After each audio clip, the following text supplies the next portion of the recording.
Porque se eu não souber quem eu sou, ou quem eu sou hoje, na verdade, porque a gente muda, isso é uma coisa que também acho que é fundamental. É, a nossa personalidade muda, as nossas emoções mudam, os nossos pensamentos, as nossas crenças, os nossos sentidos mudam. Então, aquela coisa de eu sou assim, eu serei assim, vou morrer assim, é uma fantasia, é um apego, é, que pode reduzir muito o nosso potencial de aprendizado nas relações. Porque cai a ficha que quando a gente fala em ser humano, você está falando de um potencial que é multidimensional, que tem diante de si um outro ser que também conhece algumas coisas, que também sente algumas coisas, que também tem histórias diferentes das suas, que tem crenças que não necessariamente são semelhantes e histórias passadas que o levam a entender aquele momento de um jeito diferente. Então, eu acho uma mágica, para falar a verdade. Eu acho uma mágica. Por quê? Porque se tem uma coisa que eu acho que ajuda e que é fundamental, é a gente estar presente quando está com alguma pessoa. Por isso, vocês podem achar que é bobagem, mas não é. Tá com a câmera ligada ajuda demais as pessoas, porque você fala com pessoas. Você não fala com o computador, né? Você não fala abstratamente. Então, você está falando com os seres humanos. Então, eu vejo que por mais que a gente tenha a tecnologia, a gente pode refletir sobre o princípio que a tecnologia não é você. E que, do mesmo jeito que a gente se distraiu há décadas atrás com as terapias intensivas, porque era muito novo. Vocês sabem que terapia intensiva é novo, tem décadas apenas. Imagina que você tem aquele bando de máquina maravilhoso que você pode ouvir tantos sons das pessoas simultaneamente, e que você nem precisa pôr a mão para identificar algumas coisas, assim, isso é mágico. Só que se você não entender que aquilo tudo não é a pessoa, é a mesma coisa do uso da tecnologia, de eu entender que eu conversar com o computador é muito diferente de eu conversar olhando a carinha de vocês, eu dando tchau, vocês respondendo ao tchau, eu vendo que tem gente que anota coisas. Olha que bonitinho, a reação imediata, com bandeira ainda.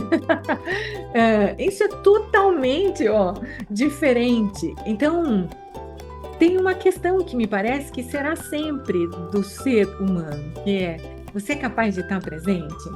Você está onde você está?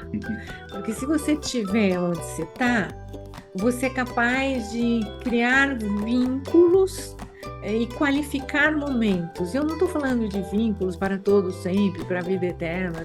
Não, tem uns até, para falar a verdade, que é melhor não, né? Mas eu estou falando de você aprender com os momentos, de você aprender, de você sair do crono, sabe? Essa coisa linear, e entrar no qualis, que faz com que eu me lembre de muitas histórias. Quando o Felipe fala, você atendeu fora do hospital, eu falo, você não é capaz de imaginar. E de você resgatar histórias que têm a ver com pessoas. Então, eu acho que o Bauman está certo quando ele escreve dos amores líquidos, né? Não sei se vocês leram o Bauman. O Bauman é um cara bom, eu não ganho 10%, então não tem nenhuma questão ética É o envolvida na Zygmunt Bauman, um Bauman. sociólogo polonês, né?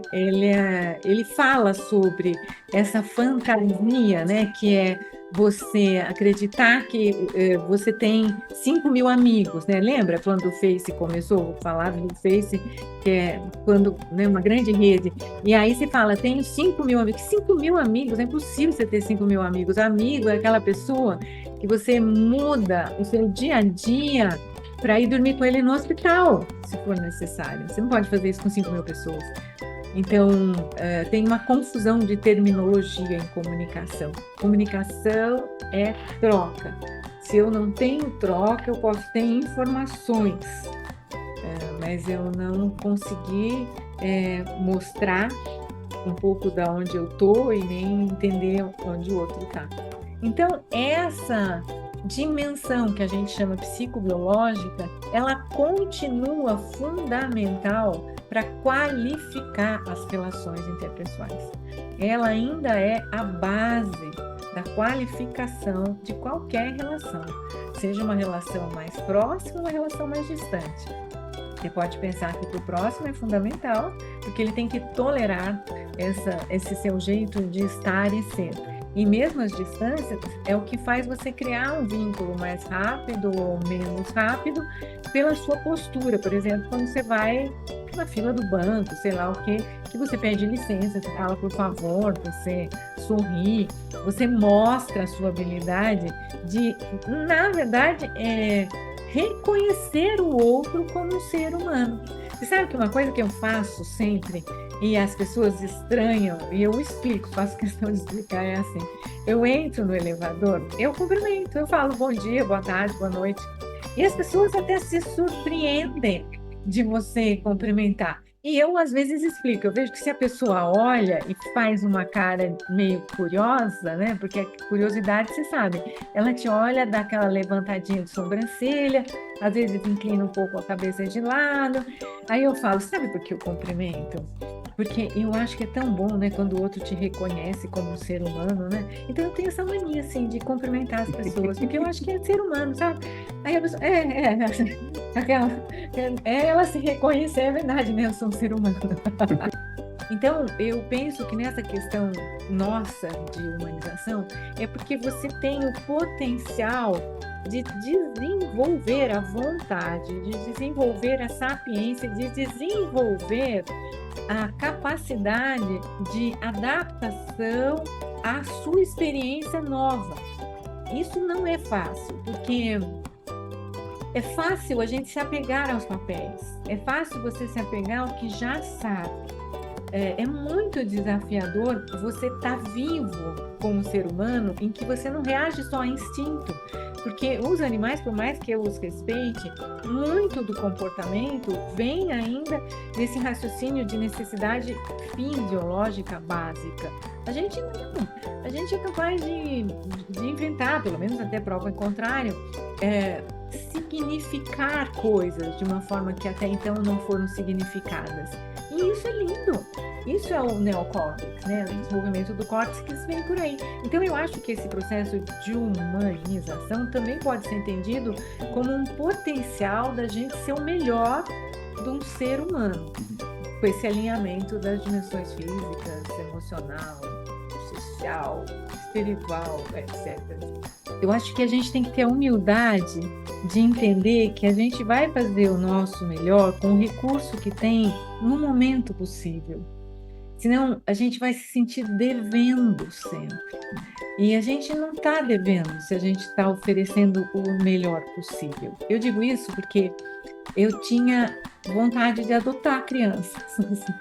Eu tinha muita dificuldade, ainda acho que é um dos pontos mais difíceis para mim, é lidar com crianças que recebem maus tratos. Eu acho, assim, a vontade primeiro é falar, vem brigar com alguém do teu tamanho, assim, desperta raiva. Então, é muito desafiador quando você sabe que existe um limite da sua ação. Só que também eu entendi que é exatamente quando você dá o teu melhor numa situação que a pessoa fica com a referência de que aquele melhor existe. E aí ela pode ir atrás desse melhor, entendeu? Sabe, quando você vê uma pessoa bacana que você fala, um dia eu vou, um dia eu vou. Eu sempre falei para os alunos, vai atrás de quem é bom, gente, vai atrás de quem é bom, porque no mínimo você vai ficar bom também, você vai ficar parecido. Então, eu acho que, eu entendo essa sua dor de falar, ele vai, sim, ter questões sociais, que é por isso que a gente faz o que pode, que são reais, mas o fato de você tratá-lo como um ser humano, naquele contexto que ele já está frágil, pode ser que seja fundamental para ele se sentir com força para continuar lutando mais um pouco. A gente nunca sabe qual é o estímulo que faz o outro ir adiante. No meu sonho, na área da saúde, uma das primeiras perguntas que eu acho que um profissional poderia fazer para quem não está firme é: por que você acha que está assim? Sabe? Por que você acha? Porque você vai ouvi-lo. Você vai ouvindo, e a partir dessa escuta, você vai entender as crenças, você vai entender os limites e as possibilidades. Eu acho que seria muito menos padronizado esse tratamento. Eu acho que todos têm direito de sentir coisas. Eu não posso negar que eu sinto coisas. Então, eu não posso negar, mas eu posso desenvolver a habilidade de lidar com o que eu sinto. Isso aí a comunicação vira remédio. É quando eu não nego o sentimento. Eu vou dar um exemplo prático do livro que eu acabei de te dar, que você saiu do macro, do micro, e aí eu vou tentar desenvolver o raciocínio. Nesse livro, essa filha da Alemanha, eu amamentei até 1 ano e 3 meses, só que ela acordava de madrugada, eu que precisava dormir, porque depois eu ia para o hospital, e aí eu escrevi no livro que eu tive vontade de jogá-la pela janela, porque eu queria dormir, e eu pensava, até alguém achar, eu dormir, depois eu resolvo. Cansaço absoluto. Só que quando eu escrevi, óbvio que me caiu a ficha, graças a Deus, que enquanto eu escrevo de paciente, de situações, ninguém identifica as pessoas. Só ex-alunos que às vezes falam, eu estava lá, não sei o quê. Mas filho, já sabe quem é ela mesmo. Então, eu perguntei para ela se ela me autorizava, porque tinha sido um convite para eu poder escrever. Se ela leria antes. Aí ela leu e veio com uma listinha. E falou, vamos conversar. Vamos conversar. Filho e mãe. Aí ela apontou várias questões que ela queria deixar claro, e entre essas questões ela diz, você tem que escrever que você teve vontade de me jogar pela janela? Eu falei, eu gostaria de deixar escrito porque teve um contexto que foi, eu estava muito cansada, eu precisava dormir, eu olhava aquela janela e eu só pensava que eu precisava dormir e você queria brincar, só que existe uma diferença enorme entre o que eu penso, o que eu faço. E é importante eu reconhecer, porque eu imagino que outras mães ou pais também tenham vontade de afogar, de tacar na parede, de sei lá o quê. Só que você, se não reconhecer o sentimento, você não sabe lidar com ele e ele vai vazar pela dimensão não verbal, pelos seus gestos, pela postura. Só para resumir a história, aí eu falei, publica, não publica? Ela falou, vai, assim se eu tiver filho, já dou logo para ele, papapá. Ou seja, ela aceitou que isso ficasse no livro. Quando você diz isso, Felipe, eu entendo que a gente está falando de relações em que eu não tenho a coragem de ter clareza qual é o meu sim e qual é o meu não, da intencionalidade da relação. Quando você fala que eu represento algo, muitas vezes eu representando algumas coisas, tive clareza de como eu queria estar numa relação, qual era a clareza da minha postura naquela relação. Então, se é para ser uma relação em que eu tenho menos empatia, eu represento, eu estarei presente, porque eu represento. Mas com essa clareza de que eu não estou falando só por mim, eu estou falando de uma representação. Agora, se eu não reconhecer o que eu sinto, eu também não posso ajustar. A diferença básica que eu vejo nas relações de representação e nos papéis familiares é que quando você é pai ou mãe, se tudo der certo, você será até morrer, se tudo der certo. Só que não é o mesmo pai e a mesma mãe ao longo de toda uma vida. Tanto o filho se modifica como os pais se modificam. Os filhos têm que deixar de ser criança. Eles têm que deixar de ser criança. O bom de um filho é ele ser adulto, ele pensar com a cabeça dele, é ele ter opiniões que eventualmente podem ser diferentes das suas, é ele continuar gostando ou não gostando daquilo que você adora. E você também não passou pelo processo de envelhecimento. Você também não passou pelo processo de, bom, peraí, como é que vai ser? E essa distância, como é que fica? E se não houver uma conversa em que se reconhece os sentimentos e o que eu estou pensando, não tem acordo. Porque o acordo acontece a partir de uma clareza de sentimentos e de crenças, em que eu posso falar, consigo ir até aí, não posso ir até aqui.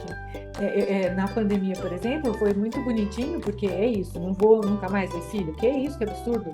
E aí eu conversei com ela, eu disse, tô vendo que você tá preocupada que a gente morra, não é isso? Ela falou, eu tô. Eu disse, eu também tô preocupada que você morra. Então vamos combinar que a gente vai se cuidar muito bem aqui, você se cuide muito bem aí. Para quem sabe, a gente se vê, graças a Deus. Mas foi necessário que ela perguntasse, mas eu tenho uma dúvida. O quê? Você quer ser cremada? Ela não sabia se eu queria ser cremada. E aí eu disse, exatamente, eu quero ser cremada. E aí é duro, mas eu também disse, e você? Se você morrer, você quer ser cremada? E ela disse, quero. Eu falei, então você conta pro seu marido, porque nem eu vou poder fazer isso, porque eu tô do outro lado do oceano. Esse grau de clareza, não acho que é fácil, mas é necessário nas relações mais próximas para você ir ajustando esses papéis, porque os sentidos, as crenças se modificam. Eu não era, assim, a gente evolui nos sentidos, no aprendizado, né? Ainda bem. Então, as relações de representação, eu vejo a necessidade de você ser honesto na representação. Você não pode levar para o lado pessoal uma coisa que você me representa.